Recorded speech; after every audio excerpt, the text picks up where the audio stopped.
নমস্কার বন্ধুরা, আজ আমি স্পাইসি চিলি চিকেন বানিয়ে দেখাবো। তার জন্য থালার মধ্যে উপকরণ সাজিয়ে নিয়েছি। উপকরণগুলি হলো, একটা বাটির মধ্যে বোনলেস চিকেন রেখেছি, সয়া সস, সাদা তেল আর চিলি সস নিয়েছি 2 চামচ, গোটা জিরে, লবণ, হলুদ গুঁড়ো, কাঁচা লঙ্কা কুচি, টমেটো কুচি, ধনেপাতা কুচি, এলাচ ছিলে থেতো করে রেখেছি, আদা বাটা, রসুন বাটা, আর টমেটো সস, আর কর্নফ্লাওয়ার, কাশ্মীরি লঙ্কার গুঁড়ো প্যাকেট, সানরাইজ গরম মশলার প্যাকেট আর চানা মশলার প্যাকেট নিয়েছি। আমি প্রথমে চিকেন পকোড়া তৈরি করার সময় আমি এটা দেব, দিলে টেস্ট আরও ভালো হয়। আর পেঁয়াজ কুচি আর ক্যাপসিকাম কুচি, এইভাবে পেঁয়াজ আর ক্যাপসিকাম একটু বড় বড় টুকরো করে রেখেছি। বন্ধুরা, আমার ভিডিওটি ভালো লাগলে লাইক কমেন্ট শেয়ার করবেন। নতুন কোনো বন্ধুরা যদি আমার ভিডিও দেখে থাকেন তাহলে আমার চ্যানেলটাকে সাবস্ক্রাইব করবেন। একটা বাটি নিয়েছি, বাটির মধ্যে বোনলেস চিকেন দিয়ে দেব। 1 চামচ লবণ দিয়ে দিলাম, হলুদ গুঁড়ো 1/2 চামচ দিয়ে দেব, 1 বাটি কর্নফ্লাওয়ার দিয়ে দেব। উপকরণ থালার মধ্যে ডিম রাখতে ভুলে গেছিলাম, একটা ডিম ফাটিয়ে নিয়েছি, এই চিকেনের মধ্যে দিয়ে দিলাম। এরপর এই চানা মশলার প্যাকেট থেকে চানা মশলা 1 চামচ মতো দিয়ে দিলাম। এরপর হাত দিয়ে খুব ভালোভাবে মেখে নেব। খুব ভালোভাবে কর্নফ্লাওয়ার মাংসের সঙ্গে মাখিয়ে নিয়েছি। এরপর প্রথমে গ্যাসে তেল কড়া বসিয়ে চিকেন পকোড়া প্রথমে ভেজে নেব। গ্যাসে কড়া বসিয়ে দিয়েছি, কড়া গরম হয়ে গেছে, সাদা তেল দিয়ে দেব। এরপর আস্তে আস্তে চিকেন তেলের মধ্যে ছেড়ে দিলাম। মিডিয়াম টু লো ফ্লেমে আমি চিকেন পকোড়া ভেজে নেব প্রথমে।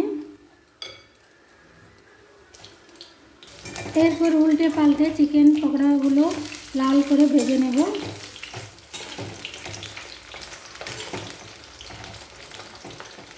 চিকেন পকোড়াগুলো লাল করে ভেজে নিয়েছি। এরপর কড়া থেকে তুলে নেব, দিয়ে একটা পাত্রে রেখে দেব। এই পকোড়া ভাজা তেলের মধ্যে দিয়ে দিব গোটা জিরে 1/2 চামচের কম। এরপর দিয়ে দেব কাঁচা লঙ্কা কুচি দিয়ে দিলাম। তারপর পেঁয়াজ কুচি, এই পেঁয়াজগুলো এইভাবে বড় বড় করে কেটে নিয়েছি, দিয়ে দেব।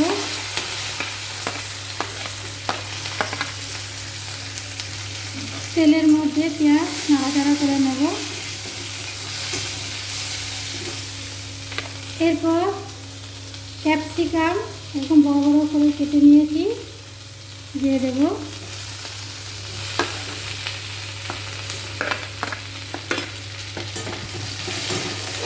নাড়াচাড়া করে নিলাম তেলের মধ্যে। 1/2 চামচ লবণ দিয়ে দেব, হলুদ গুঁড়ো 1/2 চামচ দিয়ে দিলাম। এরপর তেলের মধ্যে 2-3 মিনিট ক্যাপসিকাম নাড়াচাড়া করে নেব। ক্যাপসিকাম 2-3 মিনিট তেলের মধ্যে নাড়াচাড়া করে দেওয়ার পর আদা বাটা 1/2 চামচ দিয়ে দেব। এরপর নাড়াচাড়া করে নেব। রসুন বাটা 1 চামচ দিয়ে দিলাম, নাড়াচাড়া করে নেব। এরপর টমেটো কুচি দিয়ে দেব, নাড়াচাড়া করে নেব। 4-5টা এলাচ ছিলে থেতো করে নিয়েছি, দিয়ে দেব। কাশ্মীরি লঙ্কার গুঁড়ো 1/2 চামচের মতন দিয়ে দিলাম। সানরাইজ গরম মশলা 1/2 চামচেরও কম দেব। এরপর নাড়াচাড়া করে নেব। সয়া সস 1 চিপি দিয়ে দিলাম। চিলি সস 2 চামচ বাটির মধ্যে রেখেছিলাম, দিয়ে দেব। টমেটো সস 3 চামচ দিয়ে দিলাম। 1/2 চামচ ধনে জিরে ভাজা গুঁড়ো দিয়ে দিলাম। এরপর নাড়াচাড়া করে নেব।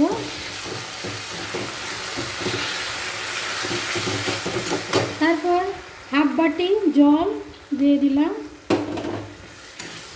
একটু ফুটতে সময় নেব।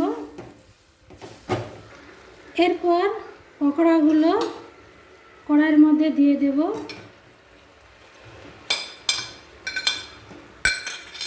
মশলার মধ্যে পকোড়াগুলো নাড়াচাড়া করে নেব 1 থেকে 2 মিনিট।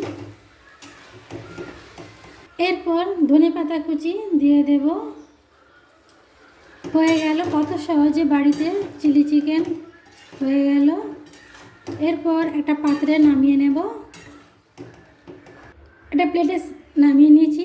বন্ধুরা, আমার ভিডিওটি ভালো লাগলে লাইক কমেন্ট শেয়ার করবেন। নতুন কোনো বন্ধু যদি আমার ভিডিও দেখে থাকেন তাহলে আমার চ্যানেলটাকে সাবস্ক্রাইব করবেন। কত সহজে বাড়িতে চিলি চিকেন তৈরি হয়ে গেল, আপনারা অবশ্যই বাড়িতে ট্রাই করবেন।